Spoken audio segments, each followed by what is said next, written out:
علیکم، آپ دیکھ رہے ہیں کے نیوز ایچ ڈی میں ہوں حارث علی شاہ گیلانی۔ چلتے ہیں آج کی اہم خبروں کی طرف۔ نگران وفاقی حکومت نے پے اینڈ پینشن کمیٹی کی رپورٹ کی روشنی میں پینشن اصلاحات کا فیصلہ کر لیا۔ رخ کریں گے گجرانوالہ کا، جہاں سے رپورٹ کر رہی ہیں ہماری نمائندہ عظمیٰ شاہین۔ نگراں وفاقی حکومت نے وفاقی حکومت کی ملازمین کے لیے پینشن اصلاحات ڈرافٹ تیار کر لیا۔ پینشن میں کوئی بھی اضافہ ریٹائرمنٹ کے وقت طے کی گئی پینشن پر دیا جائے گا۔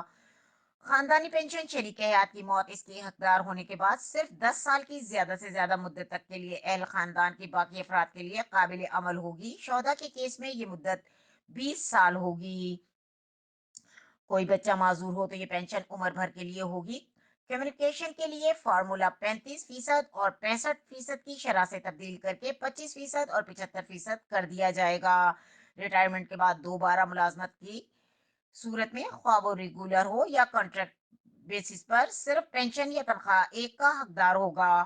پینشن میں سالانہ اضافے کا فیصلہ کنزیومر پرائس انڈیکس کی روشنی میں کیا جائے گا، تاہم ایک سال میں ایک اضافہ 10% سے زیادہ نہیں ہوگا۔